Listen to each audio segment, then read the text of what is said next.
السلام علیکم معزز سامعین، آج کی ویڈیو چاند کی تخلیق اور اس پر رونما ہونے والے حیران کن واقعات آپ کی خدمت میں عرض کروں گی۔ آج سے 55 سال پہلے انسان نے چاند پر قدم رکھا۔ نیل آرمسٹرانگ پہلا شخص تھا جس نے چاند پر پہلا قدم رکھا تھا۔ چند سالوں بعد معلوم ہوا کہ چاند پر کچھ قدموں کے نشان ہیں۔ اس پر ریسرچ ہوئی کہ یہ قدموں کے نشان کس کے ہیں؟ کیا کوئی چاند پر رہ رہا ہے یا انہی لوگوں کے نشان ہیں جو چاند پر گئے ہیں؟ ریسرچ ہوئی اور پتہ چلا کہ یہ نشان انہی لوگوں کے ہیں جنہوں نے چاند پر قدم رکھا ہے۔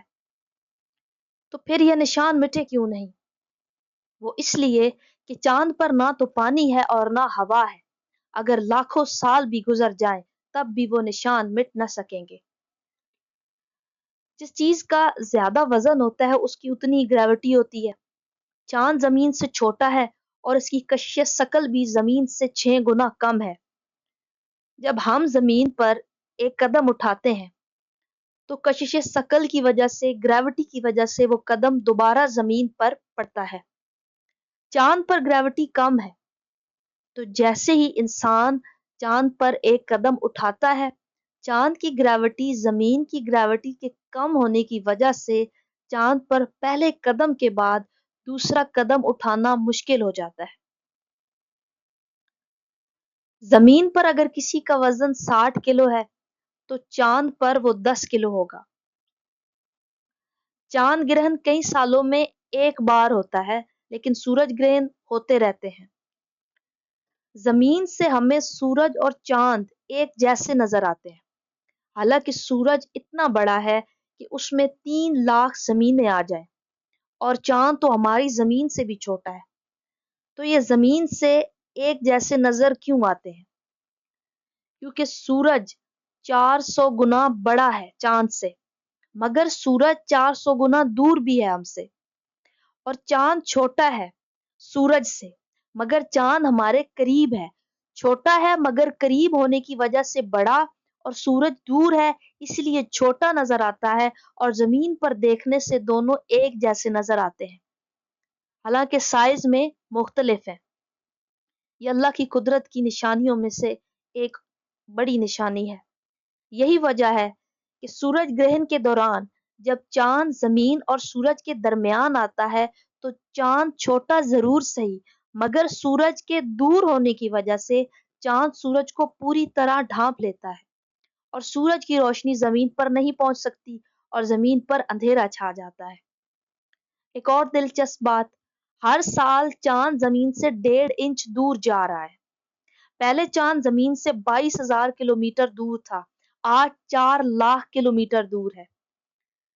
چاند پر بڑے بڑے گڑھے ہیں۔ گڑھے کیوں ہیں؟ ہمیشہ سے فضا میں بڑے بڑے ایسٹرائڈز ہیں، بڑی بڑی چٹانیں ہیں جو کہ فضا میں چل رہی ہیں، اور اگر ایسی ایک چٹان بھی زمین سے ایک دفعہ ٹکرا جائے تو زمین پر تباہی آ جائے۔ چاند سے بھی ایسٹرائڈز ٹکرائے تھے اور چاند پر بڑے بڑے گڑھے پڑ گئے تھے۔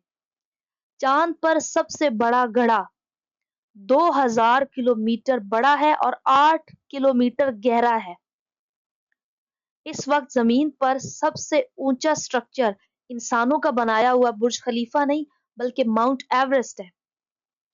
تقریباً یہ گڑھا ماؤنٹ ایورسٹ جتنا گہرا ہے۔ اگر ماؤنٹ ایورسٹ کو الٹا کر اس گڑھے میں ڈال دیں تو وہ پورا آ جائے گا۔ چاند کا یہ ایک گڑھا اتنا بڑا ہے، اور اکثر چاند کے گڑھوں میں برف ہے، جو زمین سے ہمیں چھوٹی سی چیز جسے چاند کہتے ہیں، خدا کی قدرت سے اس میں نہ جانے کیا کیا ہو رہا ہے۔ جب زمین پر زلزلہ آتا ہے تو ہم اسے ارتھ کویکس کہتے ہیں، چاند پر بھی زلزلے آتے ہیں تو ہم اسے مون کویکس کہتے ہیں۔ اگر ہم چاند پر کھڑے ہیں تو ہمیں آسمان بالکل سیاہ نظر آئے گا، لیکن سورج چمک رہا ہوگا، سورج کی روشنی نظر آئے گی۔ ان سب کا اینڈ کیا ہوگا؟ سائنس یہ مانتی ہے کہ ایک دن سورج بے نور ہو جائے گا، ستارے بکھر جائیں گے، سب بے نور ہو جائے گا۔ سورہ قیامہ کی آیت کا مفہوم ہے چاند بے نور ہو جائے گا، چاند اور سورج ملا کر جمع کر دیے جائیں گے، معلوم نہیں وہ کیسا منظر ہوگا۔ معلوم یہ ہوا کہ زمین بہت بڑی ہے، یہ سورج بہت بڑا ہے، یہ چاند بہت بڑا ہے، یہ سب بہت بڑا ہے، لیکن ان سب سے بڑا ان کا خالق ہے، صرف واحد وہ ذات ہے۔ اللہ اکبر۔